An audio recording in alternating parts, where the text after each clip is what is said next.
பகவானுக்கு கேன்சர் வந்த லாஸ்ட் டேஸ்ல பகவானோட தங்க அலமேலு அம்மா இந்த அம்மா போய் பகவான் கிட்ட சொன்னா, பகவானே உங்க கிருபையினால அருள்னால எத்தனையோ பேருக்கு வியாதி எல்லாம் குணமாயிருக்கு, எத்தனையோ பேர் குணப்பட்டிருக்கா. நீங்க எங்களுக்காக கொஞ்சம் சங்கல்பம் பண்ணிக்கணும், இந்த சரீரத்தில் இருக்கிற வியாதி குணமாகணும்னு சங்கல்பம் பண்ணிக்கணும். நீங்க சங்கல்பம் பண்ணி உங்க கை பட்டாலே இந்த கையை தொட்டுண்டா போற சங்கல்பம் பண்ணினா குணமாயிடும் அப்படின்னு ரொம்ப பிரார்த்தனை பண்ணிண்டா. பகவான் ரொம்ப பிரியம் தங்க கிட்ட சின்ன வயசுலேருந்தே எல்லாம் பண்ணி கொடுப்பார். சின்ன குழந்தையா இருக்கிற போதே சொல்றார், அலமேலு நீ என்ன சொல்ற, எனக்கு ஒரு உடம்பு இருக்குன்னு நான் நினைச்சுக்கணும், அந்த உடம்புல ஒரு கை இருக்குன்னு நினைச்சுக்கணும், இந்த கையில ஒரு வியாதி வந்திருக்குன்னு நினைச்சுக்கணும், அந்த வியாதி குணமாகணும்னு நினைச்சுக்கணும். இவ்வளவு நினைச்சுக்கிறதுக்கு எனக்கு மனசு எங்க இருக்கு?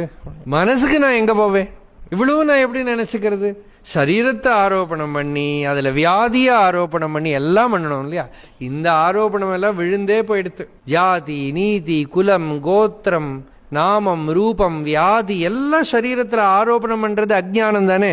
சரீரமே தனக்கு இல்லை, நான் ஆத்மாங்கிற அனுபவ நிலையில இருக்கிற ஞானிக்கு இதுக்கெல்லாம் சிந்தை பண்றதுக்கு மைண்ட் எங்க இருக்கு, தாட்ஸ் எங்க இருக்கு? அதனால மனமே இல்லை அப்படின்னா ஆத்ம ஞானம் பர்ஃபெக்டா இருக்குன்னு அர்த்தம். ஆத்ம ஞானம் பர்ஃபெக்டா இருக்கிற இடத்துல ஒரு இம்பர்ஃபெக்ஷனோட சிம்டம் தான் மைண்டு.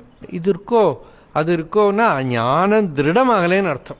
லோகம் இருக்கு, லோக விஷயங்கள் இருக்கு, அதெல்லாம் இருக்கு, இல்லை சரிதான், ஞானம் இருக்கு. அந்த சாதாரணமாக சொல்லுவா, விஸ்வாமித்திரர் அப்பப்போ தபஸ் பண்ணி பண்ணி பிரம்ம ரிஷி ஆயிடுத்தா, பிரம்ம ரிஷிஸ்துவம் ந சந்தேகா அப்படின்னா, சந்தேகமே இல்லை நீ பிரம்ம ரிஷி தான் அப்படின்னு. விஸ்வாமித்திரர் சந்தோஷமா போனார். அந்த பக்கம் போனா இன்னொரு ரிஷி என்ன சொன்னார், வசிஷ்டர், பிரம்ம ரிஷிஸ்துவம் ந சந்தேகான்னா. ஐயோ அதுக்கு அப்படி அர்த்தம் எடுத்துக்காதே, பிரம்ம ரிஷிஹித்வம் ந சந்தேகான்னு அர்த்தம் அப்படின்னா, அது பிரம்ம ரிஷி இல்லை நீ சந்தேகம் இருக்குன்னு. ஓ அப்படியா, அப்படி சந்தேகம் வந்துடுத்து. அப்ப திருப்பி தபஸ் பண்ணார்.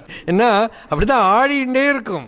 அடைஞ்சாச்சா இல்லை அடையலையா, ஒரு சாதகர் இருந்தார், அரைகுறை எல்லாம் நமக்கு இருக்கிற அஜ்ஞானம் தான். அப்பப்போ மெடிடேஷன் ஒரு புக்கு வாங்கி படிப்பார். நிறைய மெடிடேஷன் புக்கு கிடைக்கும், வாங்கி படித்து அதில் சொல்கிற மாதிரிலாம் மெடிடேஷன் பண்ணி அடிக்கடி கண்ணாடியில் போய் பார்த்துட்டே இருப்பேன். என்னத்தனு கண்ணாடியில் இல்லை ரியலைசேஷன் இப்படி எதாவது லைட்டு தெரியறதா பார்த்துட்டு இருக்கேன் பார், பிரமே இல்லையா? இந்த மாதிரி எத்தனை இலூஷன் இருக்கு தெரியுமா? இந்த இலூஷன்லாம் தாண்டி அஜ்ஞான அலைவுகள்ங்கிறார் பகவான். அந்த அலைவுகள்லாம் தாண்டி தாண்டி போகணுமே இல்லையா?